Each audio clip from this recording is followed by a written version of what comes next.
देखिए समय हम निर्वाणा क्लब में है, तो जहाँ पर डॉक्टर मनमीत कौर बत्रा जो गायनेकोलॉजिस्ट हैं एसपीएस हॉस्पिटल में, तो अभी हम आपको दिखाते हैं वो मैडम जो इस समय जहाँ प्रोग्राम चल रहा है गायत्री लेडीज क्लब का, तो जहाँ पर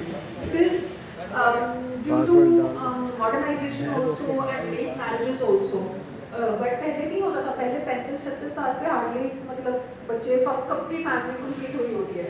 आजकल शादियाँ इस टाइम में हो रही हैं। तो जो बच्चा होता है 35 ईयर्स के ऊपर, there are very high chances कि बच्चे को डाउन सिंड्रोम हो सकता है और multiple type of chromosomal abnormalities हो सकती हैं। तो वहाँ पे एक बड़ा अच्छा टाइम होता है पिक करने का, क्योंकि हट के अगर वो टाइम निकल गया फिर 20 वीक्स पे पिक करना होगा, तो जब वो अबॉर्शंस होते हैं ना, तो वो इतने को नॉर्मल डिलीवरी जैसे पेन होती है उसमें ऐसा नहीं होता कि जैसे वो दवाई खाई और सफाई हुई ना, ऐसा कुछ नहीं। तो एक 11 to 13 वीक्स वाला स्कैन को हमें कभी नहीं मिस करना चाहिए। देन कम्स 20 वीक्स वाला स्कैन और उसके बाद 8वें महीने वाला। तो 4 तो कराना होता है। कोई डॉक्टर आपका 4 स्कैन करा रहा है, दैट इज रॉन्ग। कई पेशेंट्स पूछते हैं जी हम मल्टीपल से कईयों में थोड़ी सी दिक्कत होती है, प्रेगनेंसी थोड़ी कॉम्प्लिकेट हो जाती है, तो कहते हैं ज़्यादा बार स्कैन करनी पड़ती है। Then people ask is it safe that. So मैंने आपको ये इंपॉर्टेंट है कि ultrasound is absolutely safe in pregnancy.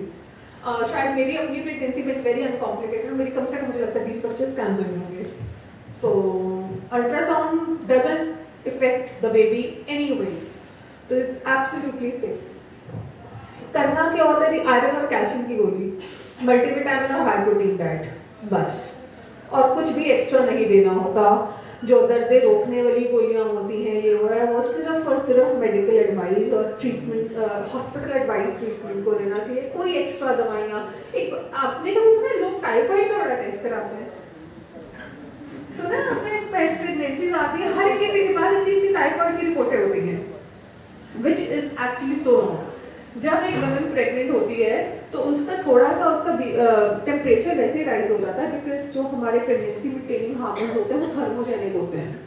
तो अगर 100 से नीचे तक बुखार हो रहा है तो वो बुखार नहीं है और कोई दवाइयाँ नहीं खानी है और सेल्फ मेडिकेशन तो बिल्कुल नहीं करनी है।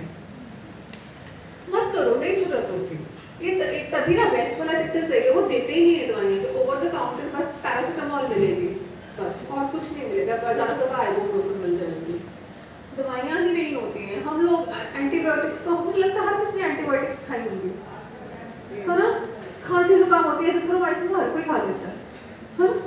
नहीं खानी होती, नहीं जरूरत होती। मुझे बुखार हो या मेरे बच्चे को या मेरे, हम लोग कभी दवाई, हम एंटीबायोटिक्स खाते ही नहीं है, बिकॉज हम जितनी एंटीबायोटिक्स खाएंगे उतना हमारी बॉडी में उस ऑर्गेनिज्म के तरफ रेजिस्टेंस, तो वो फिर लेवल बढ़ी जाएगा। तो हटके फिर जब एक्चुअल जरूरत होगी वो फिर वो दवाइयाँ एक्ट नहीं करेंगी। So please don't self medicate yourself, जरूरत नहीं है। एंड आफ्टर 40 प्लीज कैल्शियम खाना मत भूलो, वो स्टेपल डाइट बना लो, कैल्शियम खा लो। कैल्शियम खाने से पथरियाँ नहीं बनती हैं। कैल्शियम रेगुलर खा लो। व्हाट आई सजेस्ट इज, जैसे मेरे पेशेंट को 1-2 महीने खा लो, एक आधा महीना छोड़ दो, 1-2 महीने फिर खा लो, उससे बिल्कुल पथरियाँ नहीं बनती भाई, कुछ नहीं होता उससे, प्लीज खा लो, राइट? और विटामिन डी नाम का एक टेस्ट है, लोग बड़ा प्रमोट करते हैं उसको, प्लीज उसको मत कराओ, उसका कोई मतलब नहीं बनता। सप्लीमेंट ले लो, supplements are absolutely safe. Once a week supplement for 8 weeks वो आप ले सकते हो। कभी कुछ दुख रहा है तो पैरासीटामोल की गोली खा लो। मैं सबके डाउट्स पूछूंगी 2 मिनट। Paracetamol is safe. ये जो पेन किलर होती है ना कि हाई डोज, ये किडनियों को खत्म कर देती है। मैं एक स्टोरी सुनाती हूँ। कल परसों क्या हुआ, आई वाज वेरी टायर्ड, तो जो दवाइयों का बॉक्स है वो मेरे पति वाले की बेड साइड पे पड़ा होता है। तो मैं सुना, आई एम सो टायर्ड, आप प्लीज मुझे दवाई दे दो, मुझे पेन किलर का पड़ाना, मैंने बहुत थकी हुई हूँ। And he gave me a tablet, तो कहते मैंने कहा मसल रिलैक्सेंट, कहते खा ले कुछ नहीं होता, ठीक हो जाएगी। सुबह उठे हुई आज, how are you? I think I am good now. And he said he gave me calcium tablet, he didn't give me that. ये ना हमारे यहाँ पे सब कुछ होता है।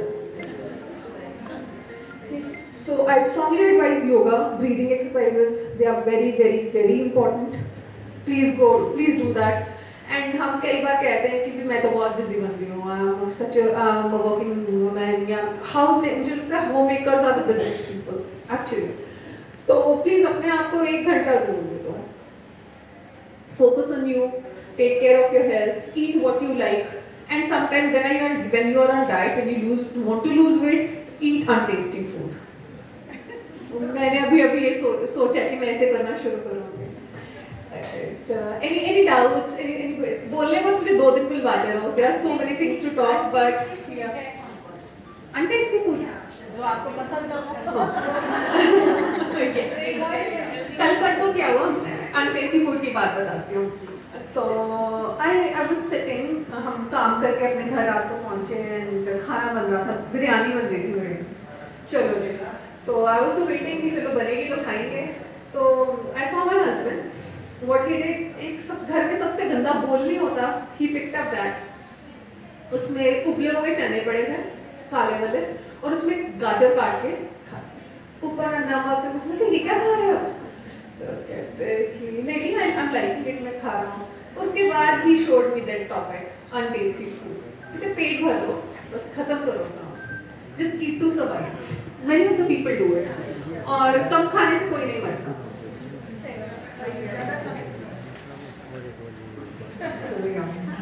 आप कुछ पूछ रहे थे ना, अनटेस्टी फूड कौन से है? हाँ, अगर मैं कच्ची गाजर और चने को देखूं तो मुझे वो अनटेस्टी फूड लगेगा। हाँ, उसमें ड्रेसिंग्स डाल दो, कुछ मसाले वाले डाल दो, तो वो टेस्टी फूड बन सकता है।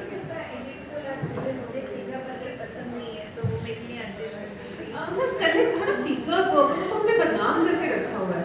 हम, आपको पता है कितने कार्ब्स होते हैं ब्रेड्स में, कितने कार्ब्स होते हैं रोटी में, कितने कार्ब्स होते हैं, है ना, चावलों में कितने कार्ब्स होते हैं। हम इंडियंस प्रोटीन रिच डाइट खाते ही नहीं हैं। हम लोगों की डाइट में कार्ब्स ही कार्ब्स भरे रहते हैं, क्योंकि हम लोग फोकस करते हैं। मुझको से पूछोगे ना आप क्या कर रहे हो, कहते हैं मैं रोटी खाती हूँ जी, और वी डोंट ईट सब्जीज, और हमारी सब्जीज काफ़ी रिच ग्रेवीज वाली होती हैं। कच्ची सब्जियाँ खाओ, I think that's very nice.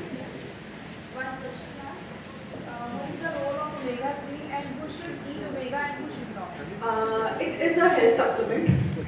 अगर आप मुझसे पूछो कि मैं क्या एडवाइस करूँगी, मेरे घर में मैं, मेरा पति या मेरे हम लोग नहीं खाना, हम किसी को एडवाइस नहीं करते।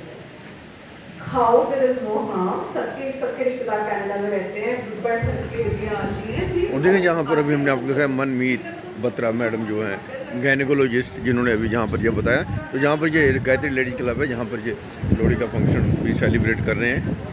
तो